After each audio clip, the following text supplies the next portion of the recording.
We start. Bismillah ar-Rahman ar-Rahim. Alhamdulillah Rabbil Alameen.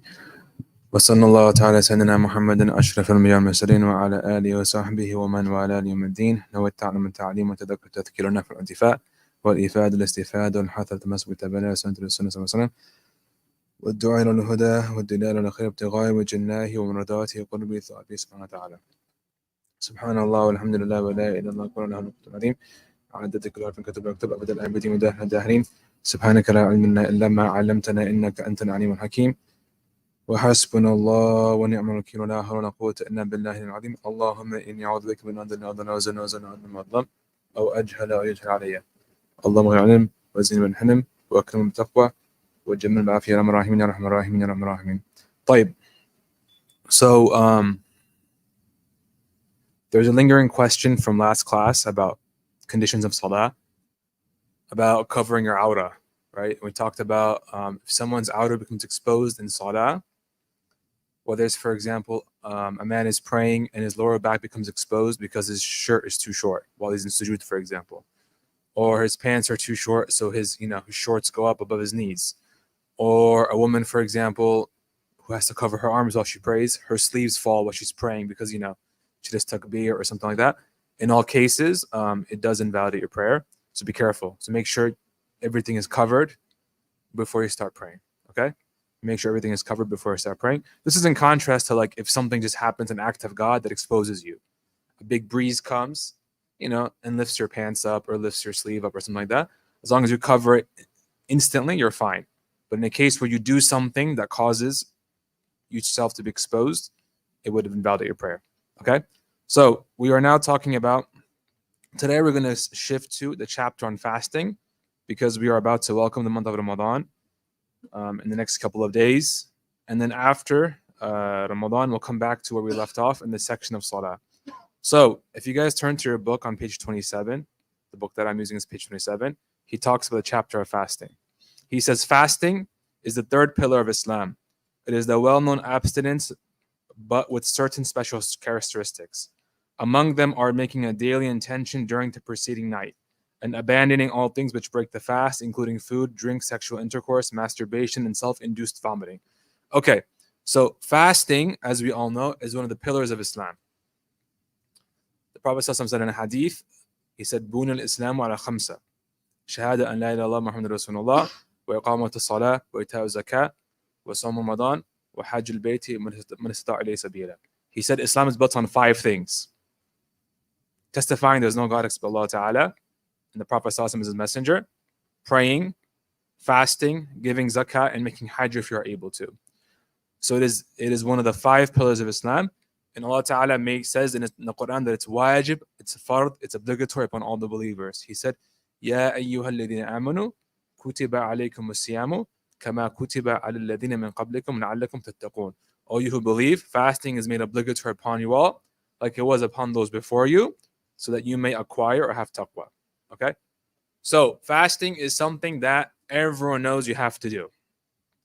It'd be extremely difficult to find a believer, a Muslim, who doesn't know that Muslims have to fast Ramadan. In fact, it'll probably be really, really hard to find a non-believer, a non-Muslim, who spends a large amount of time with Muslims, who doesn't know otherwise. If you went around Detroit to our neighbors who aren't Muslim, who spend time with Muslims, either as classmates or peers or neighbors, okay, or co-workers, even just knowing there are Muslims around, if you were to ask them, they would know that Muslims fast Ramadan. It's something that almost every Muslim knows. It's like how Muslims know that stealing is haram, zina is haram, murder is haram, okay, praying 5 times a day is obligatory. All these things are things that believers just know by virtue of being Muslim and spending time around other Muslims. Okay, if you were to ask someone these questions, is fasting obligatory in Ramadan? They would just know. They don't have to say, let me go Google it real quick. They wouldn't say that. They just know it by virtue of them being around Muslims for most of their life. Okay, so it is one of the 3rd pillars of Islam. And he defines it. He says it is the well-known abstinence, but with certain special characteristics. So fasting is to abstain from specific things. Fasting, as we know it, okay, is to abstain from specific things. What is it we're abstaining from?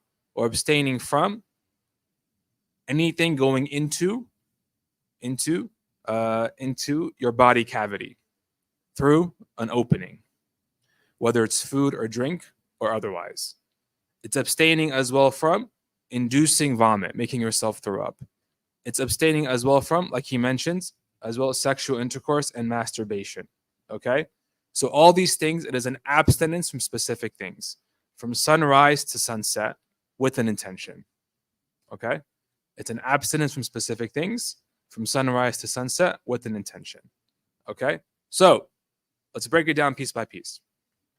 The first thing is fasting is an abstinence. You have to go ahead. Dawn to sunset. Dawn to sunset. So Fajr to Maghrib. Fajr to Maghrib. So an abstinence. So it's to prevent yourself from doing these things. The first of which is making sure nothing goes into your body cavity through an opening. Okay? So what is your body cavity? Your body cavity in our religion is defined as your head and your torso. So your arms are not considered part of your body cavity. Your legs are not considered part of your body cavity. Your head and your torso, your abdomen, you can say. Okay? That's considered your body cavity in our religion, in this specific issue, in fasting. Okay? So nothing can enter your body cavity through an opening. What's an opening? What do you guys think? Your mouth. What else? Your nose. What else? Your ears. What else? What about your pores? Are your pores considered openings? Are you sure? What about you have pores on your stomach, no? On your chest, on your face? Your pores, the pores of your skin, right? They're not considered openings, even though medically they are open, right? Your skin breathes through your pores and, it produces sweat, okay? They're not considered openings in fasting. So it's to abstain from anything entering your body cavity through an opening. Anything. Yes? Yeah. So the openings are your mouth, your nose, and then your ears and your eyes. So medically, they consider your eyes an opening. But the scholars of the past, because their medical advancements were different than ours, they didn't include eyes as an opening. So out of caution, we'd consider eyes an opening. All right. Likewise, ears. They considered ears an opening back in the day, but modern science says that no, your ear doesn't actually lead to your body cavity. So again, out of caution, don't put anything in your ears as well. Okay. So it's to prevent anything from entering your mouth, your nose, your eyes, and your ears. And if someone has any other randomly occurring opening, let's say someone has a wound, an open gaping wound on their chest or on their stomach, and something goes in, that would also be considered an opening. But your pores are not. Your pores are not considered openings. So nothing can enter your body cavity through an opening. Okay? No matter if it's food, if it's drink, or otherwise. Okay? As long as it's matter, it's something that we would customarily call a thing. Okay? Something with substance, it cannot enter your body cavity. So, for example, you have like water, right? If you drink water while you're fasting, it breaks your fast. You must abstain from water and other forms of drink, as well as abstaining from water going in through your nose, for example, and you swallowing it, getting into your eyes, getting into your ears. Food as well. Make sure you don't eat anything. Okay? These are all the things that we normally put into our body cavity. What about abnormal things? Someone, for example, is chewing on something, like the end of a pencil or the end of a pen. Does that break their fast? If a bit of it comes off and they swallow it, it would break their fast. Okay? It would break their fast. Okay? Someone, for example, they swallow a button. They swallow a penny. Okay? Anything going into their body cavity through an opening breaks their fast. Okay? Breaks their fast. What about someone is showering? It's cold Michigan winters. Like it just snowed. We're in the middle of March and it just snowed. And someone just puts the water hot and it's steaming up in that shower. Okay? It's steaming up in that shower and they're just breathing it in. And it feels good, right? You're fasting. There's water vapor in that shower. It's going into your mouth. And you can maybe even feel it quenching your thirst. Okay? Does that break your fast? What do you guys think? Huh? Someone is taking a shower and there's hot water in their shower, and so it causes, like it causes what do you call it? Water vapor. It causes like steam that they're breathing in. Does that break their fast? It breaks your fast. Who says yes? Who says no? Who's not decided? Okay. Why does it break your fast? It's going through your nose. Okay. Why doesn't it break your fast? Who wants to answer that question? Huh? It's not physical. All right. What'd you say?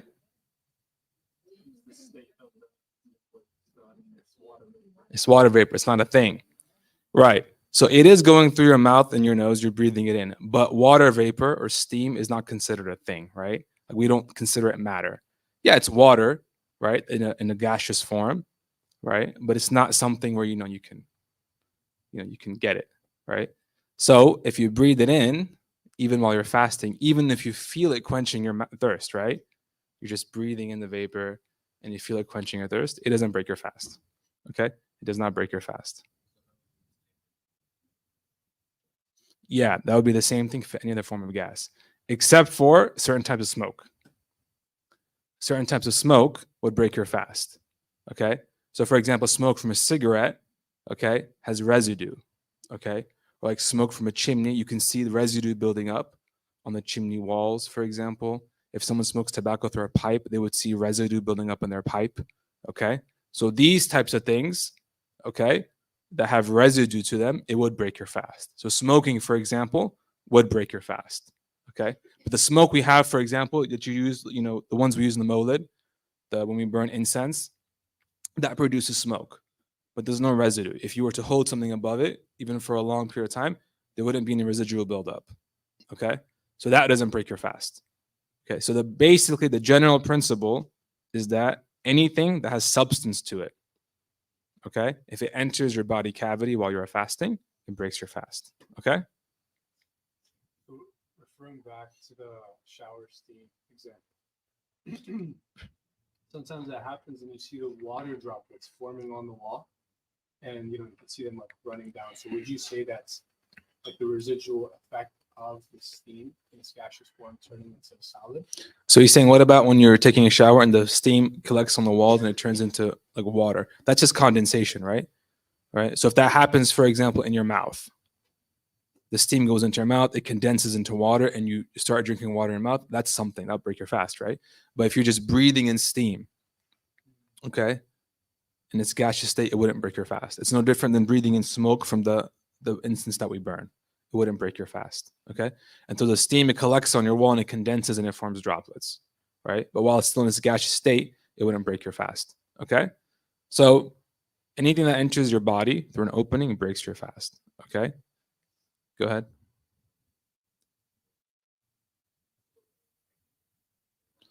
Yeah. So the brother asked, what about if you're making wudu? Does that break your fast? You have to rinse out your mouth or your nose while making wudu. So if you are fulfilling the sunnah of rinsing out your mouth and your nose while you're making wudu, you can do so. All right. Just don't exaggerate. Like don't tilt your head back and gargle the water in the back of your throat, because that'll just, it'll jeopardize your fast and make you more likely to swallow something. Okay. Likewise, don't snort up the water in your nose. Just put a little bit in your nose, a little bit in your mouth, and that's enough. Okay. If, for example, someone is making wudu, okay, gargling their mouth, not exaggerating. They're not like, oh, right. They're just, gargling their mouth or just putting a bit of water in their nose. If while they're doing that, some goes back and they swallow some, it's okay. But if you exaggerate, right, while you're making wudu, so you tilt your head back and you're gargling, or you put a lot of water, or you're snorting things up, and you swallow some by accident, it would break your fast because you've gone beyond the minimum required. You're using too much water, or you're just exaggerating in how you do it, and that's not necessary to achieve the sunnah, to get the reward for the sunnah. Okay. So if you are putting something in your mouth because you have to, because it's sunnah, for example, like gargling your mouth during wudu, and some goes back without, and you haven't exaggerated, it doesn't break your fast. In contrast, if you put something in your mouth when you don't have to. You're not making wudu, okay? You're just sitting at home and you're feeling thirsty, right? You're feeling thirsty. So you're like, okay, I can't drink water, but I can rinse my mouth out, right? To, make yourself feel a bit better. You start rinsing your mouth out, okay? Not during wudu. You're just rinsing your mouth out. And some gets back by accident. You swallow some by accident. Would that break your fast? That would break your fast, right? Because who told you to put water in your mouth? You just decided to do it, right? So if you make a mistake and then you swallow some by accident, it would break your fast, okay? It would break your fast, okay? So to abstain from specific things, to abstain from having anything enter your body cavity through an opening, okay? And the examples he gives are the most common ones we have: food and drink, okay? Food and drink. But again, anything that enters your body cavity through an opening breaks your fast, even if it's, someone's chewing on a pen or a pencil or some siwak or something, and they swallow something, it breaks their fast, okay? It breaks their fast. Things that enter your body, even your body cavity, not through an opening, don't break your fast. So someone moisturizes their face, for example, while they're fasting. They moisturize their face, okay?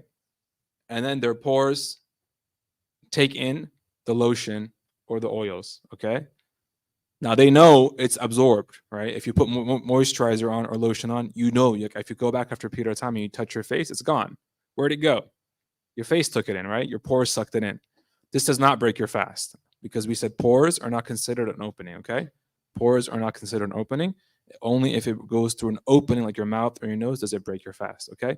So things like eye drops should be avoided while you're fasting, okay?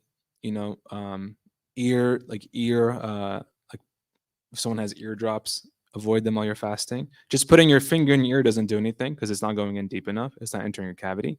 But it's only if you put like drops in your ears or drops in your eyes where it could harm your fast. Okay.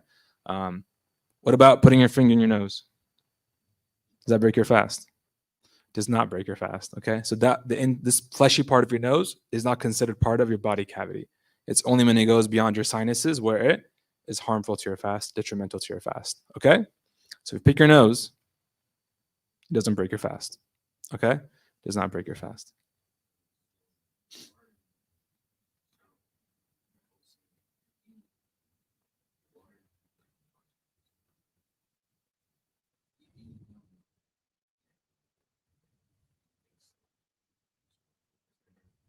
So he said, what if you're in a situation where water gets into your mouth, but you're not aware and then you swallow it? Does it break your fast? If you're not aware, then it doesn't break your fast. Okay? It doesn't break your fast. Okay? So we said you cannot let any matter enter your body cavity through your mouth, your nose, your eyes, your ears, any other opening. What about inhalers?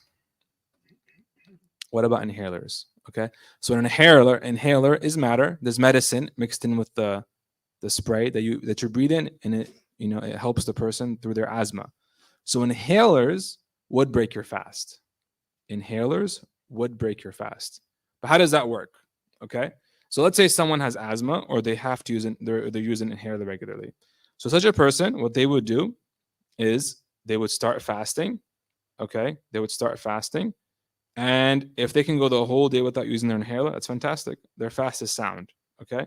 But let's say they have to use their inhaler throughout the day. Something happens, okay, shortness of breath or whatever it is, and they have to use their inhaler, they're fasting. Use your inhaler. Okay. Use your inhaler, but you've broken your fast.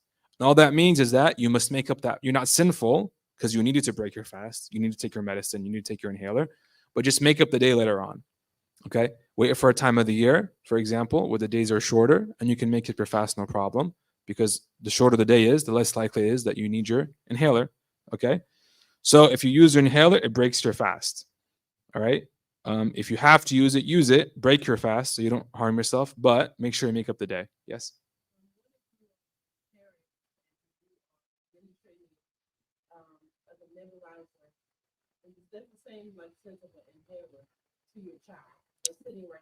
What's a nebulizer? It's like an inhaler, but it's a machine that's a continuous flow of steam. Oh, it's like a face mask. Okay. So the sister asked about if you are administering something like a nebulizer or an inhaler or something to a child, as long as you don't swallow anything, you're fine. Yeah.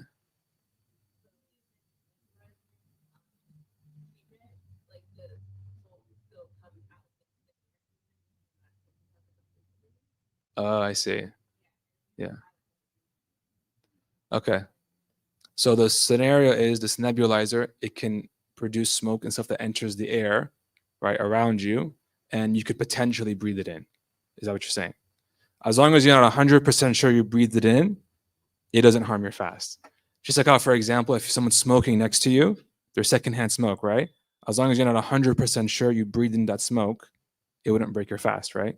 So, for example, in the case of the nebulizer, it's dispersing into the air, and you're, a safe distance from it. It's not like your mouth and your nose is right up against the opening, breathing it in. So, as long as you're not 100% sure, you're okay. All right, you're okay. All right, go ahead. Maybe misremembering, but what I think I remember was they wouldn't put the mask on, but maybe they would take a small area and then they would have the nebulizer going towards the child. Okay. That's what I remember. But Yeah. So that works too. He mentioned that in the past, some people who use nebulizers, they would, isolate the area or maybe put a tent around the child or something so that the medicine doesn't go around to other people who are fasting. That works too. You can do that as well.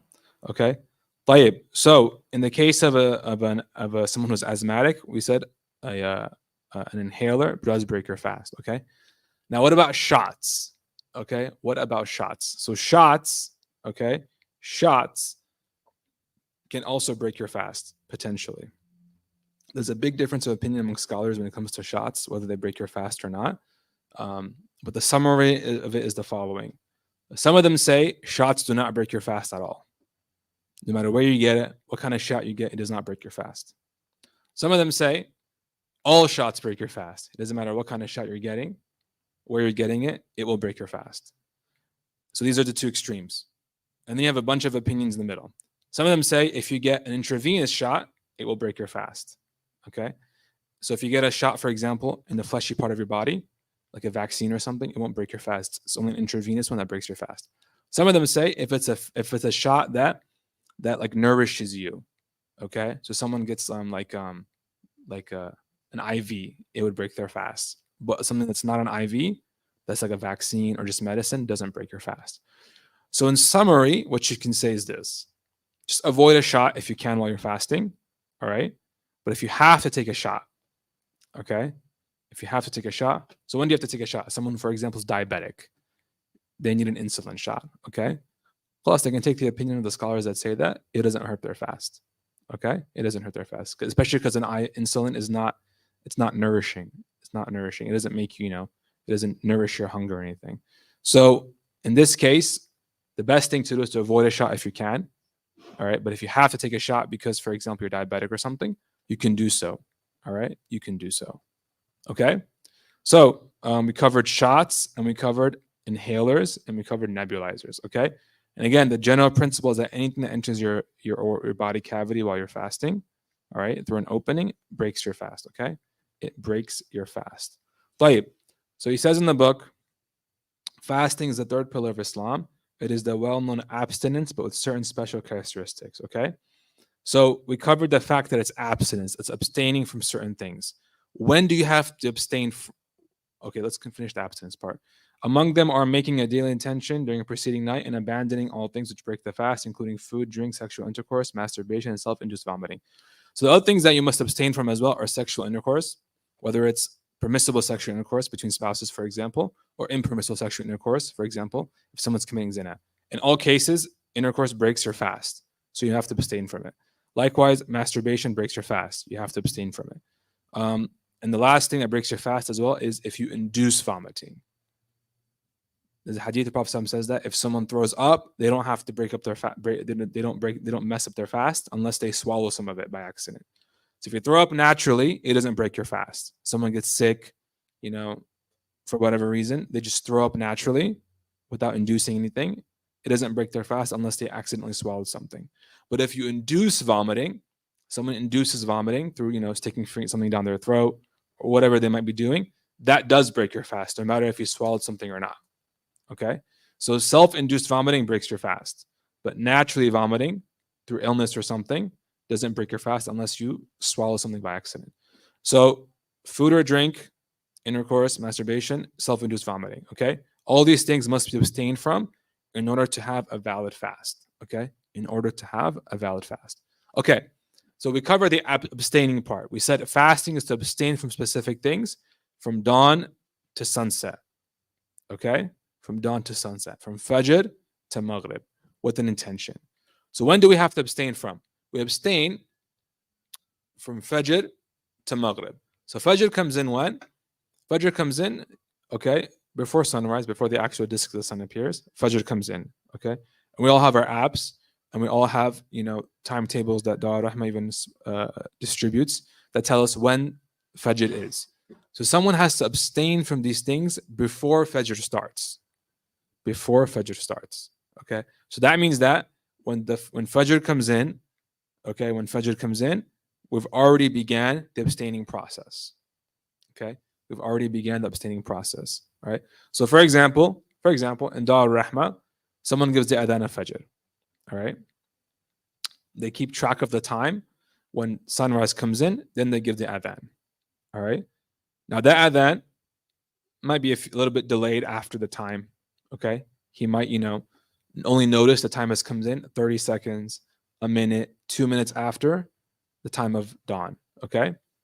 So the adhan of the mu'adhan even might be a little bit delayed. So it's not by the adhan that we go when it comes to when we start fasting. We go by when the actual dawn is. So we check, for example, our apps or our timetables, and we see when dawn is. And then to be safe, add more time on top of that. So you definitely cannot eat or drink or anything like that once dawn has come in. And the sunnah, the best thing to do is to abstain even before that. The Prophet ﷺ was to advise his companions to abstain from eating and drinking, okay, to basically start their fast 20 to 30 minutes before the time of dawn comes in. What equates to what he used to say about what you would need to recite 50 or so ayahs of the Quran, 20 to 30 minutes, okay? And in some countries, including time of the Prophet ﷺ, to this day in some Muslim countries, they'll have 2 adhans for Fajr. The first adhan will be about 20 to 30 minutes before the actual time of Fajr, before dawn, warning people, okay, stop eating and drinking because the sunnah time of fasting has entered. And the second adhan would be for Fajr, telling them that it's time to pray. So in Prophet ﷺ's time, there were 2 adhans. The first adhan was given by Sayyidina Bilal, anhu, the Habashi companion, the companion from Ethiopia or Abyssinia. He used to give the adhan about 20 to 30 minutes before the entrance of Fajr. And the second adhan, signifying the time of Salah, was given by another companion named Abdullah bin Maktoum. Okay? So these 2 companions would give the adhan. Sayyidina Bilal, 20 to 30 minutes before the actual adhan, the entrance of Fajr time, when you have to stop eating. So his adhan is a warning. Stop eating because Fajr is getting really close. And then Abdullah bin Maktoum, radiyallahu anhu, would give adhan, telling people when prayer time has come in. Okay? Telling them when prayer time has come in. So there's a hadith where the Prophet says that if you hear the adhan and you have something in your mouth, just finish that morsel, eat it, swallow it. That hadith is talking about which adhan? He says if you hear the adhan and you have food in your mouth, finish it, swallow it, okay? Don't spit it out. He's talking about the first adhan, the one a good 20 to 30 minutes before the time of Fajr, okay? Some people get this confused. They think that, he's talking about the adhan of Fajr. That you can, if you have a bite in your mouth and you're still chewing or you still have a sip of water, you can swallow it even if you hear the adhan of Fajr. No, that's incorrect. That would invalidate your fast. So let's say someone, for example, is eating something, right? And they're chewing and they hear the adhan of Fajr go off, or they know Fajr has come in, they can't finish that. They have to spit it out. All right. If they were to finish that and swallow it, it would break their fast. Okay. So the hadith the Prophet was talking about, the first adhan, which is a good 20 to 30 minutes before the actual entrance of Fajr. Okay. Before the actual entrance of Fajr. So it's sunnah to start your fast 20 to 30 minutes before the entrance of Fajr, before dawn. And you have to start your fast at dawn, at Fajr. Okay? At Fajr. Is that clear? Right. That's when we start fasting. That is when we start fasting. When do we stop fasting? We stop fasting with the entrance of Maghrib. Okay? We stop fasting with the entrance of Maghrib. And when does Maghrib enter? Again, it's on our apps. It's on these timetables that go out. Okay? But we have to be sure Maghrib comes in. We have to be sure that Maghrib comes in. So we all heard, or we might have heard, Shaykh Abdul Karim's khutbah on Friday where he discussed some nuances to this. The nuances are that the reality is that a lot of these a lot of the apps that we have that tell you the time for dawn, and sunset, all these prayer times, they're calculation based, right? They're based on calculations and algorithms, and they're fairly accurate, but not 100% accurate. Something as simple as a rounding, like how they round the numbers, can affect prayer times. Something as simple as how well your GPS works, where finds your location, can affect the prayer times. All these things can affect the prayer time, and it's been observed, as Sheikh Abdul mentioned in his khutbah, it's been observed by many people where they'll be, for example, on the ocean or on one of the Great Lakes, and they'll be looking at the sun, and their prayer time app says that Maghrib has come in, but the sun is still above the horizon, and it might take 3, 4, 5, 6, 7 more minutes till the sun actually sets. So what that means is, for us, we know that these apps, they're fairly accurate, but out of precaution, let's wait. Okay, just wait a few more minutes, be 100% sure Maghrib has come in, and then break your fast. Okay, and then break your fast. So you guys notice how much caution there is in fasting. Stop eating and drinking. Start your fast well before Fajr, so you don't accidentally eat anything when Fajr comes in. And stop your fast, break your fast after you're 100% sure Maghrib has come in. So this caution exercised on both ends, when we start our fast and when we break our fast. Okay, when we start our fast and when we break our fast. Like, someone might say, okay, Razair, you're saying that you have to wait to be sure Maghrib has come in. Isn't there a hadith where Prophet says that his ummah is on goodness so long as they hasten to break their fast? So we should just hasten to break our fast. We should be sitting there, just like watching the clock. And as soon as time comes in, just start slurping and drinking. Because the ummah is on goodness, it's on the truth, as long as they hasten to break their fast. Okay? That is a hadith. The Prophet ﷺ is right. That is a hadith. Okay? But it doesn't mean you should eat or drink while you're unsure Maghrib has come in. Okay? While you're unsure Maghrib has come in. It just means that don't delay breaking your fast unnecessarily. Okay? So someone, for example, Maghrib might come in and they're like, I'll just break my fast in an hour. All right? I'm busy right now, or I'm not really hungry right now. I'll just break my fast in an hour. And they just keep fasting for another hour, hour and a half. That's the person we're talking about. You should break your fast. Once you know for sure Maghrib has come in, break your fast. Okay? Once you know for sure that Maghrib has come in, break your fast. That's what he's talking about. Unnecessarily delaying the breaking of your fast for whatever reason. Once you know 100% Maghrib has come in, you have your app, you have the timetable that the Al-Rahma gives out, for example, and you add a few extra minutes to be careful, and then you break your fast. Okay? You break your fast. All right? So those are the times where you must, those are the times that we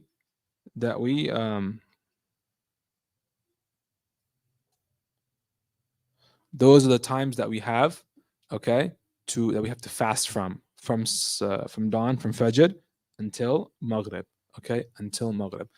طيب. So we said fasting is abstaining from specific things during specific times with a specific intention. The intention you need to fast, the last component of fasting, you have to intend to fast sometime during the night. Okay? So sometime between Maghrib and Fajr, you must intend to fast the next day. And it's enough to say in your heart, or to vocalize, I intend to fast tomorrow for Ramadan. I intend to fast tomorrow because it's the month of Ramadan. Okay? And that's enough. All right? To just vocalize an intention to fast tomorrow for Ramadan, because it's Ramadan. Okay? And the time, again, is from Maghrib to Fajr. So after you've broken your fast, all right? After you've broken your fast, okay? Just make an intention to fast the next day. Make an intention to fast the next day, all right? And if you forget to do it then, you have any time between Maghrib and the entrance of Fajr to make that intention, okay? To make that intention. That means you have, for example, a woman, she's menstruating, okay? She's menstruating, and then she wakes up before Fajr and she realizes she's not menstruating anymore. And maybe she hasn't even made her ghusl yet, okay? She hasn't even bathed herself yet, but she realizes she's not menstruating anymore. And there's a minute before Fajr, she can make an intention and she can fast that day, okay? She can fast that day. So long as you make an intention before Fajr comes in for the next day, you're good to go. All right, you've completed that component. Okay, so you have to make an intention, and the minimum you can say is just to say, I intend to fast tomorrow for Ramadan or because it's Ramadan. That's it. That'll count. Okay, that'll count. So it's to abstain from specific things. Fasting is to abstain from specific things during specific times with a specific intention. Okay, with a specific intention. Okay, طيب. All right, so let's cover some other things that might come up. So people who don't have to fast, all right, number one, are people who are unwell.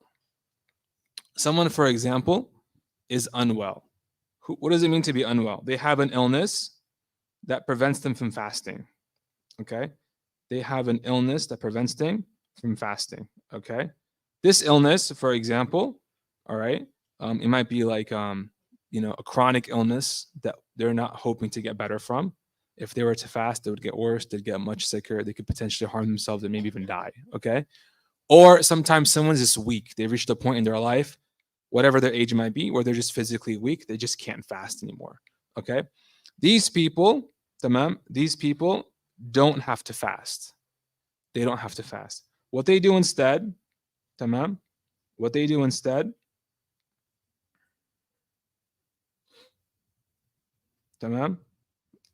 what they do instead is they just give a handful of food, of uncooked food. So the best thing you can use is rice. Give a handful of rice for every day you don't fast to a poor person, to a needy person. Okay? So again, someone who just cannot fast. All right? They just cannot fast. Either because they're ill and they have no hope of getting better, so that they can't find any time during the year when they get better and fast, or they're very weak, they're old in age, or they're just physically very, very weak, they can't fast. Okay? Or someone who just is always on medication.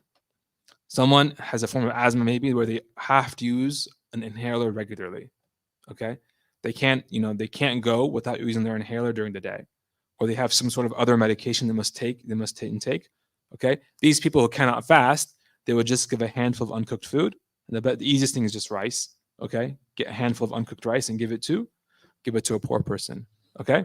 Give it to a poor person for every day that they cannot fast. Okay? So this is the first category of individuals who don't have to fast. The second category of individuals who don't have to fast, yeah? They should be Muslim, yeah. They asked, does a poor person have to be Muslim? They should be Muslim, yeah. Yeah, they should be Muslims. The second category of individuals who don't have to fast are women who are menstruating or have postnatal bleeding. Okay? So women who are menstruating or have postnatal bleeding, they don't have to fast. Okay? So if a woman, for example, she starts menstruating before Fajr, then that day she doesn't have to fast. Okay? She doesn't have to fast. She has to make up the day later on. Okay? After Ramadan. She keeps track of the days she missed due to her cycle during Ramadan, and she makes them up after Ramadan when she's not in her cycle. Okay? If she starts menstruating even during the day, let's say, for example, she started the day fasting, and then she realized like around Asr time that she's menstruating, okay? That she's on her period, okay? Now, her fast no longer counts. She's still rewarded because she went through, mashallah, a good portion of the day fasting. She's rewarded for her endeavors, but she has to make up that day later on, okay? She has to make up that day later on after Ramadan when she's not fasting. Even if she realizes she's fasting just minutes before Maghrib, khalas, that day doesn't count for her, and she has to make it up. Okay. Now, what does it mean for her to realize she's menstruating? It means that she actually sees something. It's not a sensation. It's not, I think I'm on my period. No, she actually sees. She sees something. She sees blood. Okay. So if she's seen that, then she's considered to be on her period, and she cannot fast that day. Okay. She cannot fast that day. So if she sees it before Fajr, she can't fast that day. If she sees it during the day and she's already fasted, she still must make up that day. All right. And if she sees it, okay, after Maghrib, let's say she fasted that day and then she broke her fast. She prayed Maghrib and then she immediately sees, oh, I'm on my period now. Her fast counts because she saw it. When did she see it? After Maghrib. After Maghrib. Okay. And we covered the example of her getting off her period. So, for example, if she gets off her period before Fajr, right? She can make a quick intention and she can start fasting. She gets off her period during the day. So let's say she gets off her period during Dhuhr or Asr. She still can't, that data still doesn't count for her because she missed a portion of the day. She has to make it up later. Okay? Does that make sense? Are there any questions? One, so just don't look, right? And then two, women in that category or anyone that owes makeup, can they double in 10 the 6 of Shawwal? Okay. So the brother's asking, does that mean like she obligated to look before Maghrib? She's not obligated to look. Okay. She doesn't have to look before Maghrib. Okay. Just like how she doesn't have to wake up in the middle of the night and check if she's off her period before Fajr. Okay. It's just that when she notices she's on a period, she has to stop fasting. Okay. Second question he asked was, he said, can she like double up on intentions because of days she missed in Ramadan because of her period? So for example, let's say she missed, a week in Ramadan due to her period, 7 days. And then she wants to make up those 7 days during Shawwal and also intend, sunnah fast. Can she do that? There's a difference of opinion, but she can, yeah. She can. So it's the whole time she's off her period. Must she still abstain from eating and drinking? No, she doesn't have to abstain. He said that does she have to abstain from eating and drinking? If she gets off her period during the day in Ramadan, she doesn't have to. Yeah. Okay. She does not have to. All right. Okay. طيب. So we covered that. Okay. We covered that. All right. So we covered people who don't have to fast, people who are either very elderly, all right, or very sick, or a woman who is menstruating, for example. Likewise, someone who doesn't have to fast, another person who doesn't have to fast is a traveler. If someone is considered traveling at the time of Fajr, they don't have to fast that day. So what's that mean? To be considered a traveler, you have to intend to travel 50 miles or more away from your hometown, and you have to have exited your hometown before Fajr. All right. So for example, I live in Detroit. All right. We're here in Detroit. Okay. Where's the board of Detroit? It's like 2 blocks away is Dearborn. Okay. As long as, if I'm intending to go somewhere 50 miles or more, let's say I'm intending to go to like Chicago. As long as I get out of Detroit and I cross those 2 blocks before Fajr, I don't have to fast that day. All right. I do not have to fast that day. All right. As long as you are intending to go somewhere 50 miles or more away from your hometown where you live, and you actually leave your hometown before Fajr, you don't have to fast that day. You can if you want to, but you don't have to. 50 miles, okay? 50 miles. You can if you want to, but you don't have to, all right? Now, if you leave after Fajr, let's say, for example, I'm going somewhere hundreds of miles away, okay? I'm going to Germany, all right? And I have a flight out of Detroit Airport. Is Detroit Airport in Detroit or outside Detroit? It's in Detroit, okay? What time is my flight?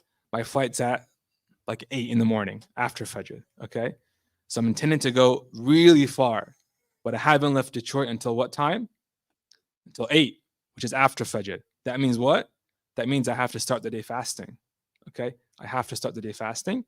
But during the course of my trip, if I find difficulty maintaining the fast for whatever reason, you can break your fast and you won't be considered sinful, and you just make up that day later on, okay? So if someone doesn't fast because they're traveling, okay, whether they leave before Fajr, all right, and they don't fast that day, or they start the day fasting and they break their fast later on in the day because they can't maintain it, they must always make up that day later on, okay? All right? You must always make up that day later on, all right? But to start the day not fasting, you have to do what? You have to leave your town, okay, before Fajr, all right? So if I say, for example, I'm going to go to where? What's a nearby town? I'm going to Warren. How far is Warren? Not that far, right?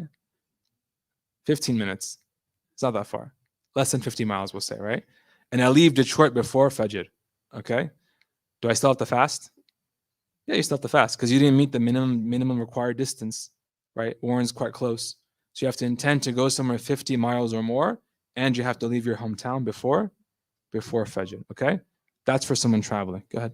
The question, let's say that you want to go to, I don't know, let's say Flint, right? Mhm. You're like, okay, I have my travels, my flight's at 8 a.m. You live in Detroit, where like my journey starts, I have to pick up my bag or buy this thing from Flint. So you would technically exit your city limits, and for you, would that be when you consider the journey, even though you're going to end up crossing your hometown again as part of the travel, which is going to be considered travel? Sorry, can you say it again? So let's say you live in Detroit, right? Yeah. You're leaving at 8 a.m. That's your flight from DTW. But let's say that your journey begins with you going to like Flint or like somewhere where, let's say I have to put my luggage over there, right? Or visit someone before I go. And I end up having to cross my hometown before my, or yeah, I have to end up crossing my hometown I see. with my fast. So he's asking an interesting question. He's saying, what if, for example, I'm from Detroit. All right. I'm from Detroit. Before Fajr, I leave Detroit. I find myself in Flint. Okay. Is that what you're saying? And then from Flint, I'm going to go to Chicago, but I just cross through Detroit, whether to pick something up or pick someone up, or I'm just going through Detroit. Right. What does that mean? So as soon as you cross into Detroit, you're no longer traveling.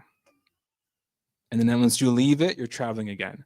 So you're essentially traveling, not traveling, traveling. Yeah. So that's a bit, you'd have to fast that day probably. Yeah. Because a portion of your trip, you're not traveling. Yeah. Okay. Yeah.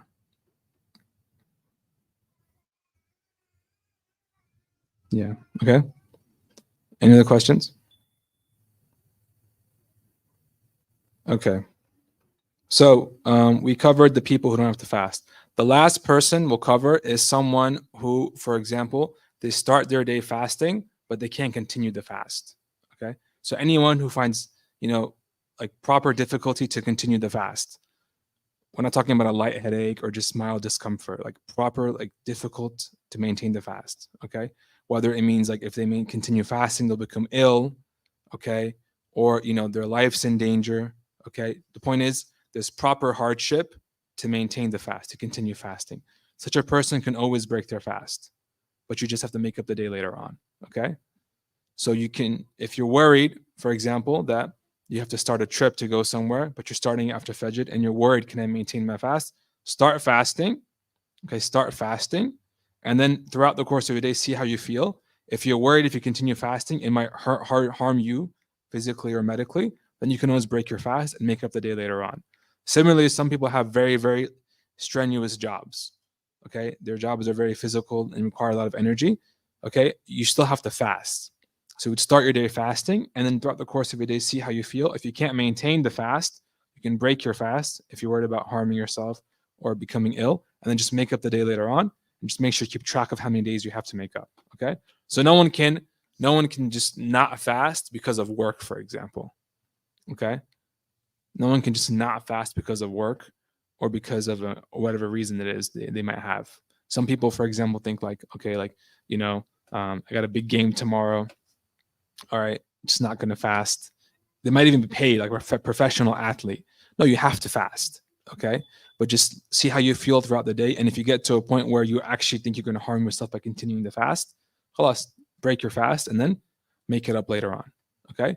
But if someone breaks their fast without due cause, all right, they just break their fast. It's a very big sin. All right. It's a big sin. And you have to do what? You have to not eat or drink the rest of the day. Okay. Make tawbah, repent for breaking your fast, and still make it up. So someone starts the day fasting and has to break it because they find it difficult. Okay. They're excused. Just make up the day later on. But someone just breaks their fast for no reason or decides not to fast for any reason. Okay. This person, it's a big sin, and they're still required to not eat or drink. So every time they eat or drink, they're accruing more sin. They're gaining more sin, and they would have to make up the day later on, and they have to repent for their sin. Okay? Repent for their sin. So with that said, I think we'll stop here for about 5 minutes or so for a quick break, and then we'll resume at, we'll say, 12:05, inshallah ta'ala. If someone wants to get up and stretch or get a cup of water or something, go ahead. And we'll resume in about 5 to 7 minutes, inshallah.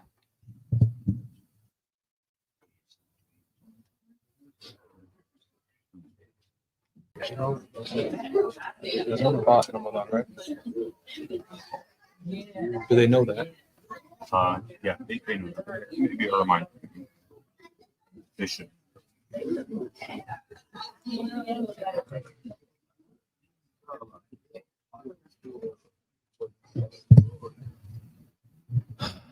Bismillah. Okay, so Bismillah ar-Rahman ar-Rahim. Alhamdulillah Alameen. Wa sallallahu ala sayyidina Muhammadin ashraf al-mursalin wa ala alihi wa sahbihi wa man wala madin. So picking up where we left off. So we covered the minimum you have to do to fast. Okay? The minimum you have to do to fast, which is to abstain from specific things that we mentioned, from Fajr to Maghrib, okay, with an intention. طيب. So now we're going to talk about some things that are recommended to do while you're fast. The first thing that's recommended to do while you're fast is to not overeat. Okay? Some people, right, you go through the day not eating, and then, you're just thinking about what you're going to eat when you break your fast, and then you end up, all the calories you didn't eat throughout the day, you're making them up at night. So the first sunnah of fasting is not to overeat. Okay? Don't overeat.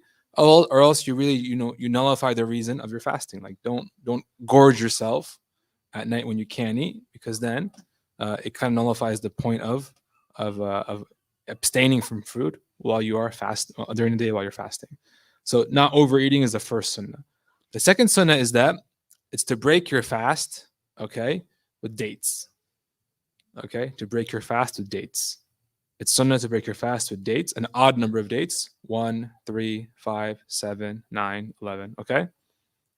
And it's sunnah, if you don't have dates, some people don't have dates, right, to use water, to drink water to break your fast. If you don't have water, have something sweet. Have something sweet that's uncooked, like a piece of fruit, an apple, a grape, okay, peach, whatever you like, strawberry. If you can't find that, then have something cooked that's sweet. Okay? Cookie, brownie, all right? Piece of dessert. So first, the most sunnah thing is a date, okay, an odd number of dates. If you can't find that, have some water. If you can't find that, have some fruit or something that's naturally occurring, something that's not cooked but sweet. And the last thing you can use, if you can't find anything else, is to have something cooked that's sweet, like a piece of dessert, okay? This is when you break your fast, okay? This is when you break your fast, all right? طيب. When you have suhoor, it's sunnah also to have a meal called suhoor, which is a pre-dawn meal. Have a meal before dawn. So we said it's sunnah to start fasting and to start your abstaining 20 to 30 minutes before Fajr, right? So before that, anytime during the night or anytime during the second half of the night, have a small meal, even if it's just a sip of water or just something small to eat, okay? It's sunnah to do so. The Prophet said in hadith, he said that it's sunnah, right? He said that it's blessing in having suhoor, okay? The person who has suhoor has a blessed fast.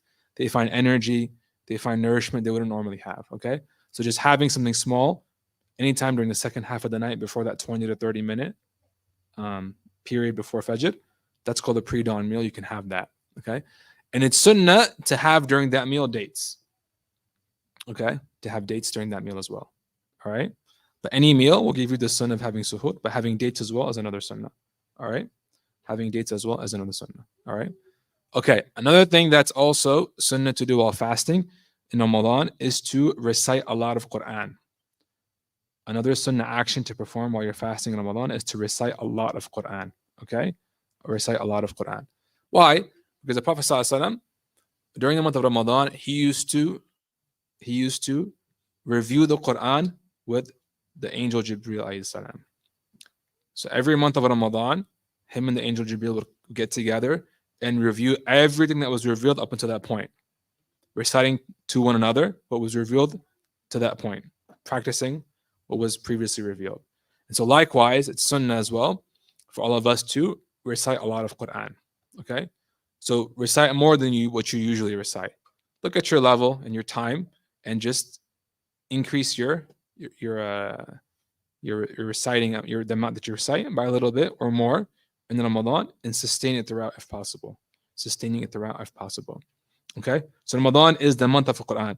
Even classically, the scholars, okay? So for example, Imam Malik, the great scholar of hadith of the city of Medina, he used to stop all other forms of teaching during the month of Ramadan and just focus on Quran.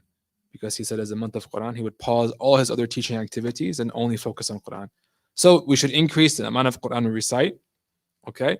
And we should also, if we can, after increasing our recitation, also like look into the meanings of the Quran, read some tafsir if we're able to. The surahs that we commonly recite during Salah, like Al-Fatiha, the shorter surahs we recite during Salah, read the tafsir of them, see what the meanings behind them are, okay? Whether we recite Arabic or not, or we understand Arabic or not. If we don't understand Arabic, read translations. And if we do understand Arabic, then you can read other books of tafsir that illuminate those meanings for us. Okay? So it's a month of Quran, and we should spend that month reciting Quran and better understanding the book. Better understanding the book. Okay, so those are some sunnahs related to fasting. Okay? Some sunnahs related to fasting. Okay? He continues in the book, he says, among the things which perfect the fast is the refraining of the limbs from things which God the Exalted dislikes. The 7 limbs which need to be restrained will be discussed later. It has been said in a hadith that 5 things nullify the act of the fasting person: lies, backbiting, slander, false oaths, and looking with desire. Tamam? All right. So he says now he's talking about something else which is important to perfect the fast. So I want you guys to imagine something. All right. We have what's called fasting, a valid fast. And we have what's called being rewarded for that fast. 2 very different things. Okay? 2 very different things. All right? There's having a valid fast, a sound fast. Someone didn't eat or drink or do anything else that we talked about from Fajr to Maghrib with an intention. They've checked the box. Okay? They fasted that day. They don't have to make up the fast. It's a valid fast. They followed all the rules. Okay? Just like how, for example, someone prays. They made a proper wudu beforehand. They prayed the proper amount of rak'at. They've recited the proper things. They've done the proper motions. Everything is there. They've prayed. They've checked the box. So there's doing the worship as it's intended to be done. Okay? To check the box that you've done it. Then there is being rewarded for that worship. Okay, those are 2 very different things. Someone can worship, they can fast a sound and valid fast. They don't have to make it up, but they can get, but the amount of reward they get will be different. Okay, how one person fasts, okay, the amount of reward they get for that fast is different than how much this person gets. Okay, comes down to their sincerity, their presence with Allah Ta'ala, how many sunnahs they followed, how many etiquettes they followed. The reward will differ. There are some people who will fast a complete fast and get no reward. There are some people who will fast a complete fast and get no reward. Okay? Who are these people? He mentions it in the book. Okay? He says that among the things which perfect the fast is the refraining of the limbs from which God the Exalted dislikes. So one thing we have to make sure is that we don't do anything haram while we're fasting. That diminishes reward. Okay? It diminishes our reward. Okay? He says the 7 limbs which need to be restrained will be discussed later. That will come later in the book. I'll talk about the 7 limbs and their respective bad deeds. Okay? He says it has been said in a hadith that 5 things nullify the act of the fasting person: lies, backbiting, slander, false oaths, and looking with desire. Okay? So there are 5 things that if someone does while they're fasting, it'll completely nullify any reward they can get. They'll have fasted, but they receive no reward. Okay? They'll have spent the whole day not eating or drinking. Okay, they'll have checked the box. They don't have to make anything up. But on their scroll of good deeds, there's no actual reward. Okay, they'll wake up on the day of judgment with years of fasting accumulated, right, with no reward to show for it. Okay, so so what are these things that can nullify the reward completely? He talks about it. It's mentioned in the hadith. The first one is lying. So if someone is fasting and then they lie while they're fasting, it nullifies any reward from that fast. It doesn't break their fast, but it nullifies the reward from their fast. Okay? They don't have to make the day up, but the reward from their fast is gone. So lying, obviously, is what? It's saying something that's not true. Okay? Saying something that's not true. Whether it's a white lie, a big lie, a small lie, it doesn't matter. Saying something that's not true will break your fast and invalidate your fast. طيب.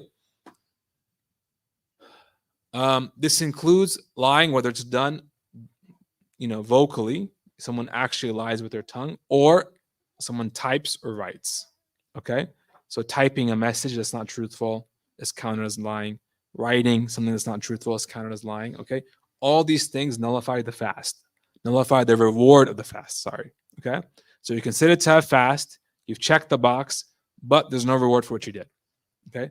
There's no reward for what you did. That's the first one. Okay. Lying. The second thing is backbiting. The second thing is backbiting. So backbiting also nullifies the reward of the fast. What is backbiting? Backbiting is to say anything about your fellow Muslim, okay, that if they knew you said it about them, they'd be upset. And this thing is said in a way to, like, bring them down or diminish their value or to hurt them. I'll give you an example. Okay. Someone says, so and so, who's not present here, so and so, okay, is short. So and so is overweight. So and so looks like this. So and so looks like that. So and so, their clothes are dirty. So and so has this bad habit. They say anything about them that if they were to hear it and know what was said about them, it would upset them. Okay, all these things are considered backbiting. All right, are considered backbiting, and it nullifies the reward of your fast. The reward is completely gone. Okay, and this is extremely dangerous because a lot of people talk about nowadays, whether it's online or in person, is considered backbiting. Okay, it's considered backbiting. There's a famous story of there was someone who was there's a student who was reading one of his teachers. Okay, this is like in the modern era, not that long ago, and he was reading a section about backbiting with his teacher, right? All right. No, sorry, he was reading a book with the teacher, and it talked about a specific kind of horse. Okay, a specific kind of horse. All right, and he used a phrase that anyone in Arabic where the student was unsure what he meant. So he asked the teacher, "What does it mean by this?" And the teacher said, "Oh, it's a lame horse, a horse that doesn't walk that well, can't really run." Okay, so the student said, "Oh, like so and so's horse," and the teacher just stopped and was like, "Look, if you're going to backbite people in this class, just get out." So even something like that, attributing slowness or lameness to someone's horse, right?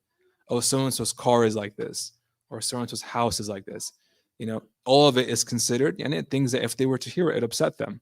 How many of us would be happy if we heard someone say something bad about our house or our car or our clothes or anything really, right? So we have to be really careful to make sure we don't say anything bad about anyone, okay? Say anything bad about anyone. Because not only is it haram anytime, but specifically during Ramadan, it's not just haram and sinful, it will nullify your fast, okay?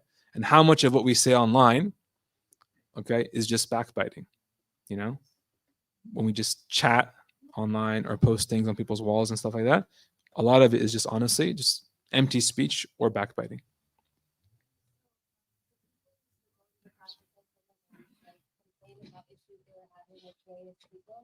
So my question is, what if you go to an imam and you specifically are talking about an issue like the way they used to go to the hospital and talk about Yeah. an issue, they would say like my brother stole from me, Yeah. somebody stole my land or something like that. So then you have to ask somebody with knowledge, Yeah, absolutely. So does that count if you go to an imam and ask them for their assistance in dealing with an issue? So the sister's asking about instances where backbiting is considered excused, okay? What something would normally consider backbiting becomes excused and you're not sinful for it. These kind of situations happen. One of which is like she mentioned, you're going to someone to consult them about how to get out of a specific situation. You have family problems, you have maybe marital issues, or you have like someone's taking your property, whatever it might be. You're just relaying facts to someone to help them resolve your issue. Whether it's an imam and you're asking them for religious counsel or advice, or a scholar, or even an authority figure. You're in court or something and you have to relay facts. That's excused. Okay. Similarly, what's also excused is like giving someone information for a specific purpose, like marriage or business, for example. Right. Like, for example, I want to go into business with someone. I want to know what kind of person they are. Are they someone that's trustworthy? Are they good with money? Are they a cheat? You have to know this stuff, right? So you go to another third party who knows that guy and you ask him, how is so-and-so? All right. And he'll tell you, oh, well, like he's a little bit like this or like that. Right. He might say something that, is is that person might not like said about them, but you have to say it. Like, this person's coming to you asking advice. Are they an honest businessman? I want to go into business with them. Tell me what they're like, And the third party says, well, to be honest, like, they're XYZ. Okay. In that case, they're also not sinful, because you have to tell the person what you know. All right. You just have to do it in a way that's, with style. There's no reason to just ruin the person's image or character completely. Just do it in a way where the message is across. Similarly, for example, for marriage. So you go to someone and you want to marry a certain person, and you go to someone that knows them. You ask about them. What are they like? Can you tell me more about them? And that person will tell you, well, he or she is like this or like that, and mention their positives and negatives, maybe, again, in a way that's appropriate, and that just gets the message across whether they're an appropriate candidate or not. So there are cases where what's normally considered backbiting is excused, and these are some of them. But outside of these scenarios, speaking ill of others is not only harmful, not only haram and sinful, it will also nullify the reward of your fast. Okay, so we said lies and backbiting. The third thing he says is slander. So slander is different than backbiting. So backbiting is telling things that are true. You're saying things that are true about someone, okay, that they wouldn't want you to talk about. Slander is telling lies. That's even more haram. Like, you're lying and you're, ruining someone's reputation. So that's going to definitely harm your fast and nullify the reward. Okay. Similarly, he says false oaths. So taking a false oath, for example. What's a false oath, for example? A false oath is like, basically someone lies under oath. Okay. Someone lies under oath, whether it's in a court of law. Okay. Or even just day to day, someone takes an oath to Allah Ta'ala and says a lie. Okay. All these things nullify. It's haram. It's always haram. But while you're fasting, not only is it haram and sinful, but you will also nullify the reward of your fast. Okay. And looking with desire. Looking with desire also nullifies the reward of your fast. And so to look at something with haram desire. So there's halal desire, permissible desire, and there's haram, impermissible desire. What's permissible desire? Someone looks at their spouse. Okay? Someone looks at their spouse. But looking with impermissible desire, someone looks at someone they shouldn't be looking at with desire, that also nullifies the reward of their fast. And that is extremely dangerous nowadays, because how many images are out there? I mean, you can be just going to the supermarket to buy groceries, and you go up to the cashier, and there's all these magazines out there, and someone looks inappropriately, and they accrue sin and or nullify the reward of their fast.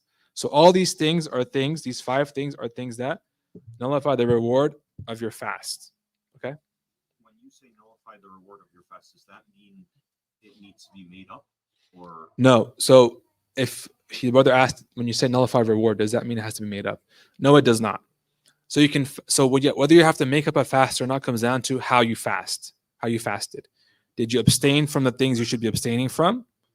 What we talked about earlier, things entering your body cavity through your mouth, for example, sexual intercourse, masturbation, and self-induced vomiting. Okay, did you abstain from these things from dawn to maghrib, from fajr to maghrib with an intention? If you did that, your fast counts. You've checked the box.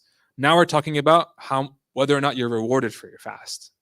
Okay, so you can have fasted a complete fast, so you don't have to make anything up, but your reward is gone because someone did one of these 5 things. Okay, all right. Now, obviously, if you didn't fast properly, you have to make it up, and you don't get rewarded for it. Okay, all right. So he says, among the things which perfect the fast is the refraining of the limbs from things which God the Exalted dislikes. The 7 limbs which need to be restrained will be discussed later. It has been said in a hadith that 5 things nullify the act of the fasting person: lies, backbiting, slander, false oaths, and looking with desire. Then he says, among the things which perfect the fast are hastening to break the fast with halal food. So we mentioned this. Hastening the fast means that hasten to break your fast after you're sure Maghrib has come in. All right? Don't necessarily wait an hour, half an hour, 2 hours after Maghrib has come in to break your fast. All right? And don't hasten so much such that you break your fast, okay, while you're unsure that Maghrib has come in. Okay? You're unsure whether Maghrib has come in, but you're like, it's sunnah to hasten to break your fast, and you just eat. That's also not good. You've invalidated your fast. You have to be 100% sure. You have to be pretty sure that Maghrib has come in, then hasten to break your fast with halal food. So don't eat haram food. to break your fast. That also leads to having an imperfect fast. So halal food is obvious, right? Eat food that's halal, right?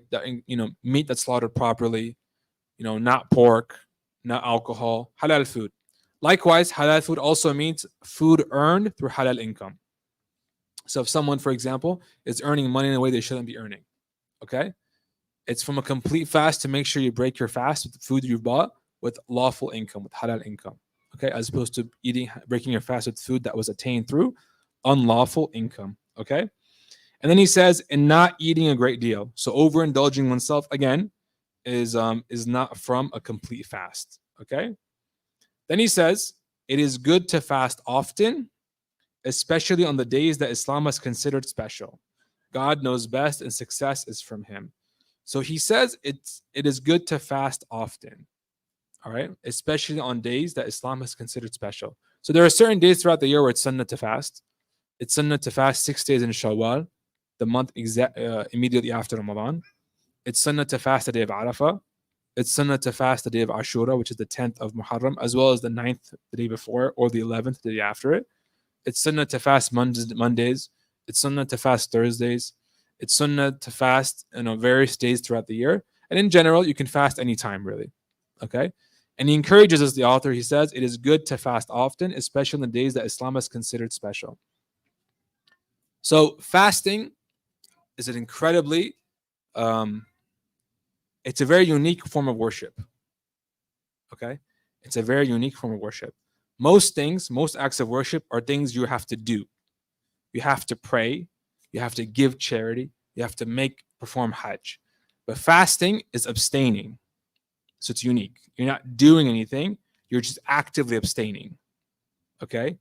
Not only are you actively abstaining, okay, you're actively abstaining from things that are otherwise that are either essential to your living and survival, food and drink, or things that someone really wants, like to be with their spouse. Okay? So because of the nature of fasting, because you're abstaining from things that you not only really want but also potentially need, there is an enormous amount of reward built on top of it. And for that reason, it's said in a hadith, Allah Ta'ala says that every action of the son of Adam, its reward is multiplied. Except for fasting, its reward is with me. What he means by that is that the reward of fasting is so immense, he's not even going to tell you what it is. You're just going to find out when you meet Allah Ta'ala on the day of judgment. Okay? It's a special reward exclusive with Allah Ta'ala because you're abstaining from something that is basic human necessity or something that most humans really desire. Okay? For that reason as well, Imam Ghazali says in Bidayat al-Hidayah, in Beginning of Guidance, he says that fasting is the foundation of all forms of worship and it is the key to high ranks with Allah Ta'ala. It is the foundation of all forms of worship and it is the key of attaining high rank with Allah Ta'ala. Why is that? Because you're training yourself to leave something that you really want. So every single thing that we do for Allah's sake requires us to make sacrifice, right? You want to pray Fajr, you have to get up, Michigan winter, bed's warm, okay, you have to get out of bed, and you step on those cold bedroom tiles, for example, make your way to the bathroom, water's cold, make wudu, gotta pray Fajr, okay? Or for example, you want to come and attend class, you have to drive 20 or 30 minutes, make time out of your day, sacrifice to come here. There are things you want to do, but you have to sacrifice to do what Allah finds pleasing. So fasting is doing that at the most difficult level. You're leaving things that you not only want, but also need, food and drink. So it's a really, really incredible way of training yourself. So all forms of worship require sacrifice, but when you fast, it's a very large form of sacrifice because you're sacrificing things that you need to eat and drink, things that you really love, things that you really cannot go without sometimes. Affects your energy levels, affects your sleep, affects your activities throughout the day. And for that reason, he says it's a foundation of all worship. So if you can fast regularly, if you can fast, right, everything else becomes easier. If you can say no to your body, you can say no to your body when it wants something to eat or drink, right? Then you can say no to it when it comes to something else. It's not the case.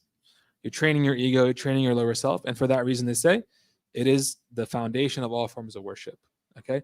Then he says that It is the key to high ranks with Allah Ta'ala. Why? Because of the hadith. Allah Ta'ala says that. He says that that its reward is with Him. Its immense reward is something that Allah has kept secret to Himself. And so for that reason, Ghazali says that fasting is a key to all worship, because you are training yourself to say no to your lower instincts and your lower self. You're getting yourself used to sacrifice for the sake of Allah Ta'ala. And it is the key to high ranks with Allah Ta'ala because why? Because of the immense reward waiting for you. And because fasting builds taqwa.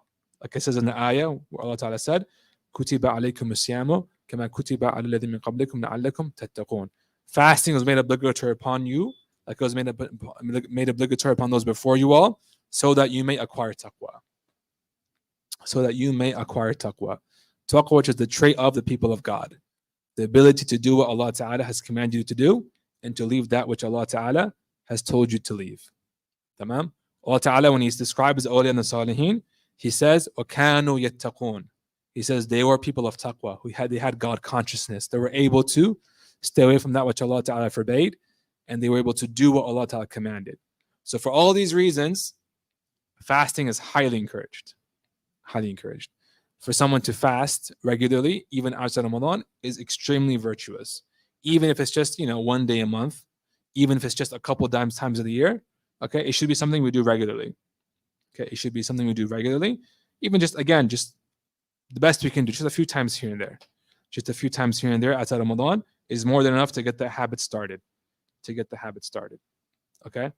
And he ends the section and he says, God knows best and success is from Him. So that concludes the section on fasting from this book. Okay? And we'll resume where we left off in the section on prayer after we meet again after Ramadan, inshallah. I wanted to end the last few minutes talking about the levels of fasting as described by the scholars. So Imam Ghazali says, the great scholar of Islam, he says there are 3 types of fasters. People who fast, they're one of 3. Okay? The first category, he calls it the general fast, which is that all you've done is you haven't eaten or drank from sunrise to sunset, from dawn to sunset. Okay? From dawn to sunset. So all you've done, you've just done a valid fast. Someone has done a valid fast. They've abstained from everything they must abstain from Fajr to Maghrib with an intention. Maybe they're still backbiting. Maybe they're still lying. Maybe they're still performing haram. The point is they fasted. Okay? They've done the bare minimum where they don't have to make anything up. This is the very, very basic level. Level 1, he calls it. He calls it the fast of the general masses. Because most people don't even know that these things break or nullify the intention, the reward of your fast. Most people don't even know that the 5 things you mentioned nullify the reward of your fast. So they don't even avoid it, right? All they have is a bare bones fast where they've checked the box. The bare minimum. The second level he talks about is the fast of the elect. Someone studies a little bit, comes to learn about the Sunnah of Prophet ﷺ a little bit, and they come to know that you don't just have to abstain from eating and drinking. You must also, for example, not backbite, not lie, not slander, not do these other things to maximize the reward of your fast. This is the second category. He calls it the fast of the elect, where someone fasts a valid fast, and they also abstain from things that can nullify the reward of their fast. So now they've fasted, they've checked the box, and they're rewarded. Okay? And they are rewarded. And the final category, he says, is when someone fasts what he calls the fast of the elect of the elect. The best kind of fast you can do at all, which is to abstain from anything that distracts you from Allah Ta'ala. So not just eating and drinking, they're going to do that. Okay? They're not going to eat or drink between Fajr and Maghrib. They're not going to commit these 5 things that nullify the reward of your fast. They're going to go beyond that. Anything that can distract them from Allah Ta'ala, they're going to abstain from it. Even if it's something permissible, they're abstaining from it. Okay? And so this is the fast of the elect, the highest level of fasting that someone can do. Okay? That can catapult them to very high ranks and stations of love with Allah Ta'ala. And so these are the 3 categories of fasting that Allah Ta'ala has described, or that the Imam Ghazali has described in his books. And they're not without reach. No one should ever think that these categories are impossible to obtain. Okay? There's a hadith, Allah Ta'ala says in Hadith Qudsi, He says, if my servant comes to me a handspan, I'll come to him an arm's length. If he comes to me walking, I will come to him running. Meaning Allah will make the road easy for you. If someone makes an intention and just starts moving, okay? They intend in their heart, okay, you know what? I'm going to try my best to refrain from everything that could distract me from Allah Ta'ala. Okay? Even if it's permissible, just Ramadan is, for Allah. Okay? If they make that intention and start moving, Allah will make the way easier for them. Because, like He said in the hadith, if a servant comes walking towards him, he'll come running to meet them. So things will become easier. Things will become easier. It's no different than, for example, when someone, if you guys have ever pushed something really heavy, like a car, right? You need one really big push to get the car rolling. But once it gets rolling, it's easy, right? You just have to keep pushing. So there's an initial push you need to get yourself moving, to get yourself over the hump. But once you get moving, Allah will make it easy for you. And so these ranks of fasting are there for us to not look at and be like, oh, mashallah, those people can fast like that. No, they're there for us to use as an example and to aspire to great things, for great things. And Allah will make it easy for us if we're sincere and we try. Okay? And with that, we'll close and take questions. If anyone has anything they want to ask in the last few minutes. So my lips get dry when I fast. And sometimes I taste a little bit of blood. So like I just kind of freeze up and I rinse out my mouth. Sometimes I'm like rinsing it out. Like, there's almost like that metallic iron. What do you do when like it's almost like unavoidable? Like it's used like you're just gonna spend like hours of your days being like, okay, I can't touch my lips. I can't. You know what I mean? Like what would I? So the brother's asking, what do you do, for example, if you like if you're someone who is afflicted with like bloody lips or bloody gums or something like that, right? Basically, you have these things that come and can break your fast. So, first of all, unless you're 100% sure that you swallowed the blood, it doesn't break your fast. Okay? Unless you are 100% sure you swallowed the blood, it does not break your fast. Okay? All right? So if you rinsed your mouth out, consider yourself okay. All right? That's the first thing. Secondly, you can avoid things that cause that to happen. So if someone has bloody lips, they can use chapstick. That doesn't break your fast, right? You just don't swallow the chapstick. All right? If you have bloody gums, don't do things that cause bloody gums, like don't floss at certain times of the day to prevent that from happening. But unless you are 100% sure that you swallowed blood, even if you taste it, doesn't mean you swallowed it, right? You can taste something, but not swallow it. So just rinse your mouth out and get it out or spit it out, and you should be okay. Okay? You should be okay. The concern comes from, like I taste like a little, the tiniest bit of it, and it's like okay, so I would like spit out blood, but would still like the taste essentially would be my mouth. Now I'm like okay, all of my saliva, I can't swallow. No. So he's saying, what about like if he's concerned about contaminating his saliva? So his saliva is okay to swallow, okay, unless it changes from blood to a certain point where it's no longer considered saliva. So its color changes significantly, its taste changes considerably, and its smell changes considerably. In summary, unless you're 100% sure you swallowed blood, don't worry about it. Okay, don't let your thoughts race and you just cause yourself problems. Just spit it out. Okay, rinse your mouth out, and just assume that anything that you taste afterwards is just aftertaste, and there's no actual blood in your mouth. Unless you're 100% sure, just assume you're okay. Yeah.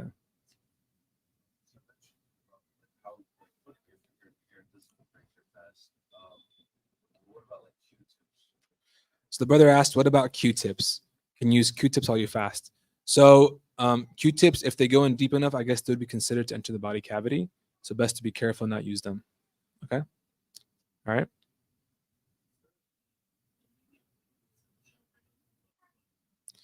So the brother asked, what about the ruling of phlegm? Someone has phlegm, okay, while they're fasting. So phlegm, here's the thing, okay? the scholars say the following when it comes to phlegm. They say that if phlegm comes into your mouth and then you swallow it again, it breaks your fast. Okay? If it comes into your mouth and you swallow it again, it breaks your fast. They've differed about when exactly is it considered to be in your mouth. Okay? Someone, for example, they have phlegm in their nose and they, maybe they sniff or snort and it just goes straight into their throat and they swallow it. That doesn't break your fast. It never entered your mouth. It just went from nose to the back of your throat. Someone, for example, has phlegm in the back of their throat and they cough it up and they actually feel it enter their mouth. All right? If they were to swallow that, it would break their fast. They should spit it out. Okay? Now, if you're unsure whether it came into your mouth, just assume it didn't. There's no reason to assume it entered your mouth unless you're 100% sure. You guys remember the principle we talked about a million times? Certainty is not lifted by doubt. So unless you're 100% sure the phlegm came into your mouth, okay, there's no reason to think it did. All right? Now, they have talked about what exactly is considered your mouth and what is not. Some of them say, if you go kha, like in Arabic kha, that's if it goes beyond where the letter kha comes from, that's considered part of your mouth. And some say if it goes past the point where the letter ha is, it's considered part of your mouth. So there's a difference of opinion. Okay, ha or kha. Okay, now realistically, like when it just happens, it happens. You're not gonna be sitting there knowing, well, it kind of came out from this area, right? Just unless you're 100% sure it entered your mouth, okay, just assume it didn't. All right.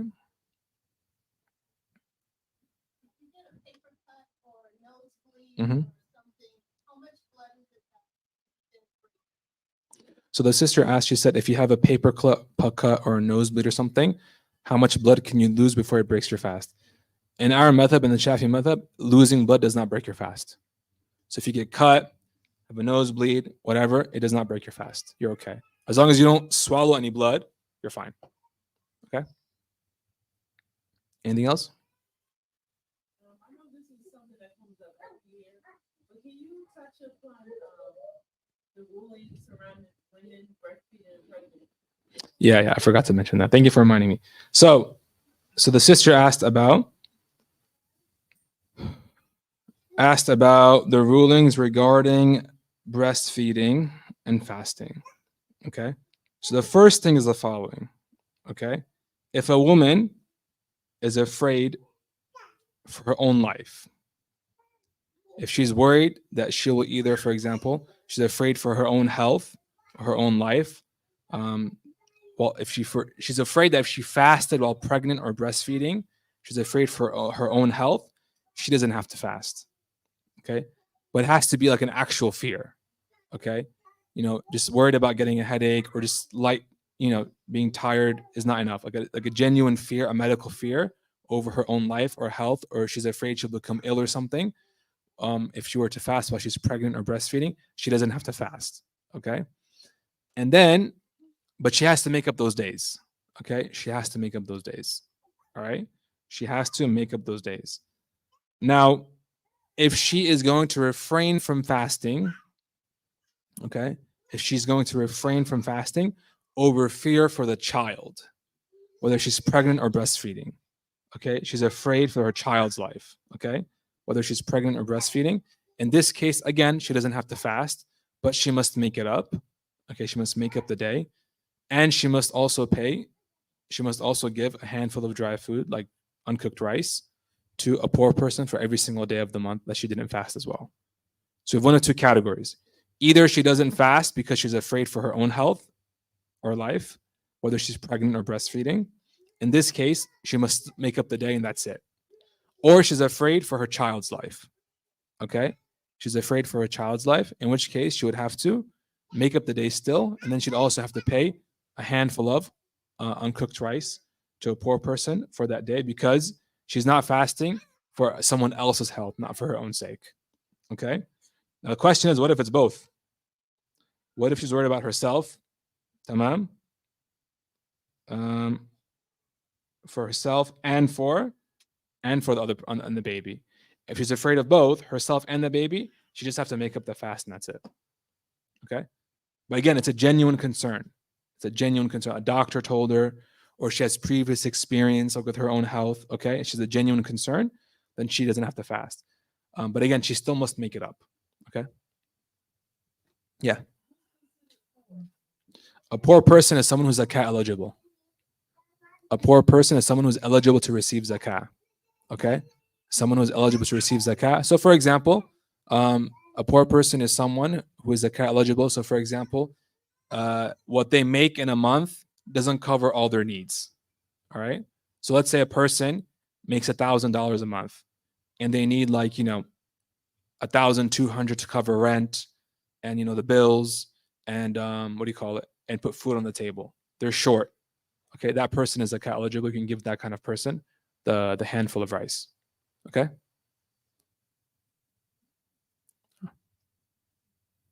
Would you be able to give the handful of writing some money? Like how much? In our madhab, you cannot, but in some other schools you can. Yeah, in some other schools you can. Okay. Yeah. Anything else?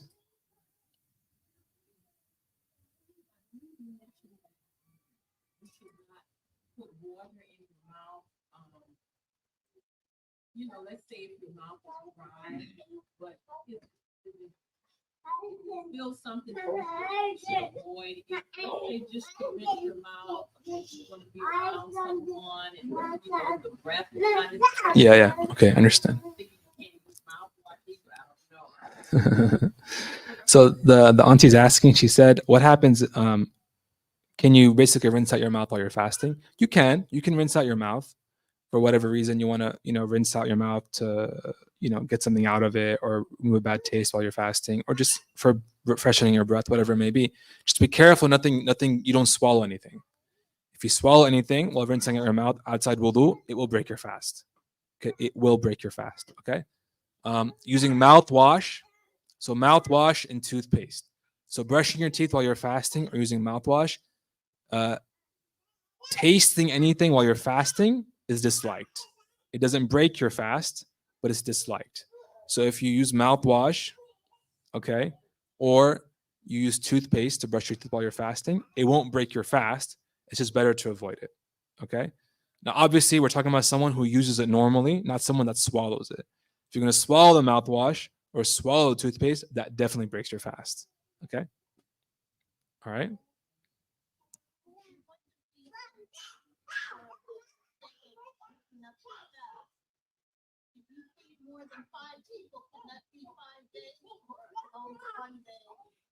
Okay, so the auntie's asking, if you were to feed, for example, 5 people, would that count as 5 days of fasting that you're fed for? So each day you want to make up is 1 handful of food to 1 person. Okay, all right. So as long as you give out 5 handfuls to eligible people, it's considered 5 days. Okay. Yeah, individual days. Yeah. Okay. Any last questions?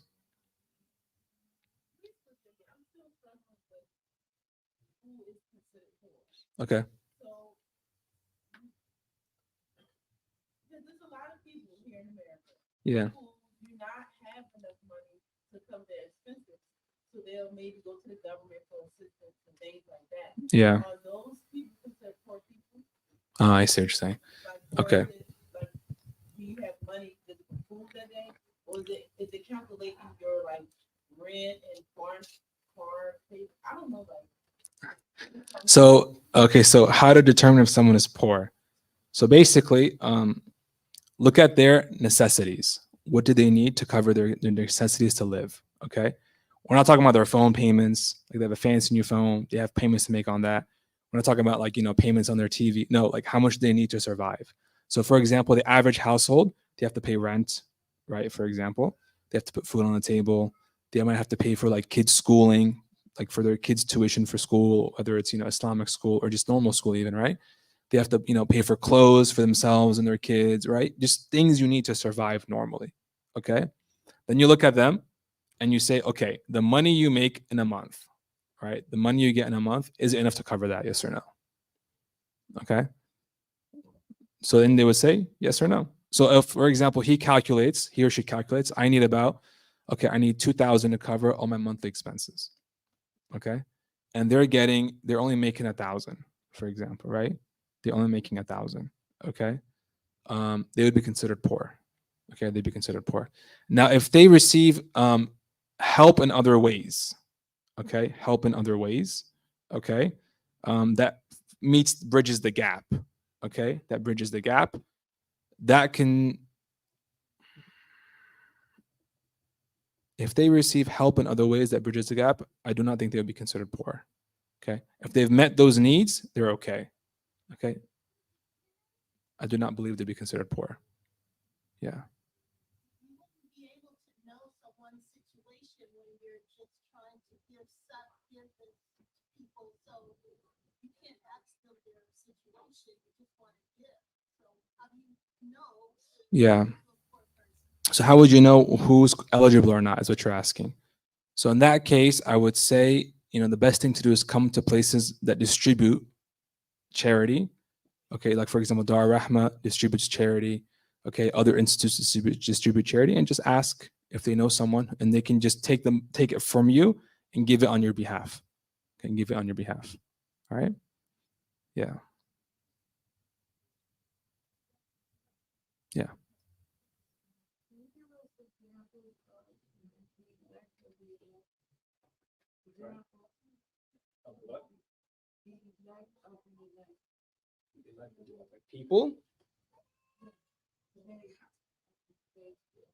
People in today's time who are of the elect of the elect. I mean, just people of God, people that you see using their time wisely all the time, people who you look at and they remind you of Allah and the Messenger. These people can be considered people of the elect of the elect. Yeah. Yeah. Is it considered disliked or helping someone in disobedience if you're feeding or providing food for someone who's not Muslim? Sorry? If you're feeding or providing food for someone who's not Muslim, is that disliked during Ramadan or? Okay, so the brother's asking if you're feeding and providing food for non-Muslims during Ramadan, is that disliked? I don't think so.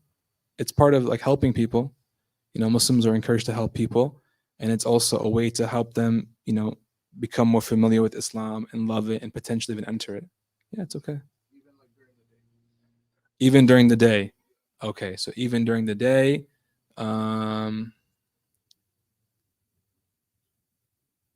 you're just giving them dry food, like a food drive.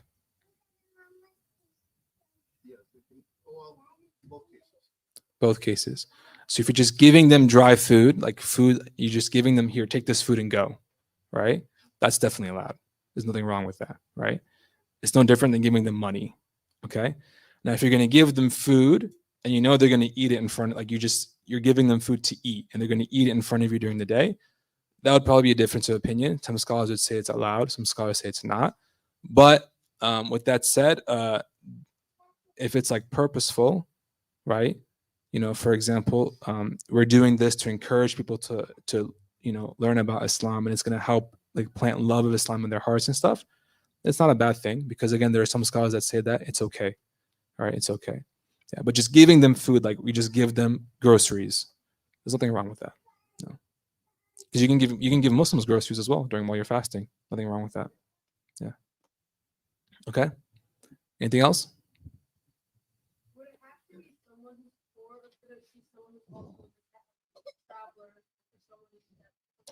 For the fidya, for the handful of rice. Yeah?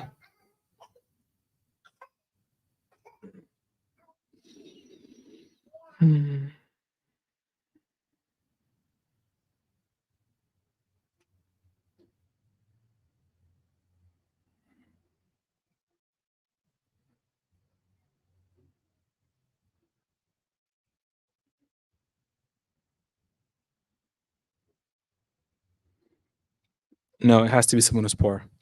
Yeah. Any last questions? Okay, so with that we'll end. And then we will meet again, inshallah ta'ala, after Ramadan. Okay, after Ramadan. Our classes will resume from where we last left off in the chapter of Salah after Ramadan.